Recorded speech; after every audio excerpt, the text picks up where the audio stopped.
22 February 2026 शिष्यवृत्ती परीक्षा इयत्ता 5वी व 8वी सर्व विद्यार्थ्यांसाठी महत्त्वाची सूचना OMR शीट कशी भरावी. तर सगळ्यात महत्त्वाचं बघा मित्रांनो, OMR शीट भरताना सगळ्यात महत्त्वाचा असतो तुम्हाला OMR शीटवर काय रंगवायचं आहे. तर बघा, सेंटर कोड हा तुम्हाला त्याच्यावर प्रिंटेड असणार आहे, सीट नंबर प्रिंटेड असणार आहे, मीडियम म्हणजे परीक्षेचं माध्यमसुद्धा तुमचं प्रिंटेड असणार आहे आणि ब्लॉक नंबर हे प्रिंटेड असणार आहे. त्यानंतर तुम्हाला परीक्षेमध्ये नोंदवायचं आहे प्रश्नपत्रिका संच कोड. आता हे संच कोड तुमचे कोणते असणार आहे, तर ते A, B, C किंवा D यापैकी एक असू शकतो. मग जर तुम्हाला जो सेट आलेला असेल त्याप्रमाणे, सपोज मला B सेट आला आहे असं समजूया, तर या ठिकाणी B हा कोड तुम्हाला लिहायचा आहे.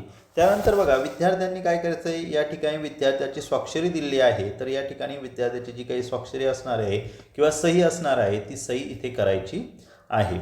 आता दुसरी गोष्ट आहे, पूर्ण पेपर सोडवून झाल्यानंतर तुम्हाला जे काही सोडवताना 1 पासून ते 75 पर्यंतचे प्रश्न आहेत ते या पद्धतीने या ठिकाणी रंगवायचे आहे.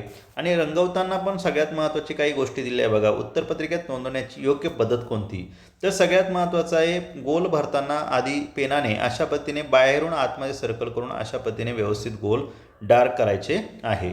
त्यानंतर मग चुकीच्या पद्धती कोणत्या आहे, जर तुमचं एखादं उत्तर चुकलं तर तुम्ही अशी फुली मारली तर हे चुकीचं आहे. तुम्हाला एखादं उत्तर 2 नंबर वाटतं आहे, मग त्याच्यावर फक्त एक डॉट टेकवला तर हे उत्तरसुद्धा चुकीचं दिलं जाईल. जर तुम्ही अशी रंगवताना असा खाडाखोड करून अर्धवट रंगवला तर ते हे सुद्धा चुकीचं आहे.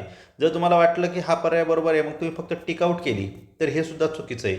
आणि दुसरी गोष्ट, तुम्हाला एकाच प्रश्नाचे जर तुम्ही 2-2 वर्तुळ रंगवले अशा पद्धतीने तर हे सुद्धा चुकीचं धरण्यात येईल, म्हणजे त्याला तुम्हाला गुण मिळणार नाही. तर अशा पद्धतीने प्रश्नपत्रिका रंगवू नका.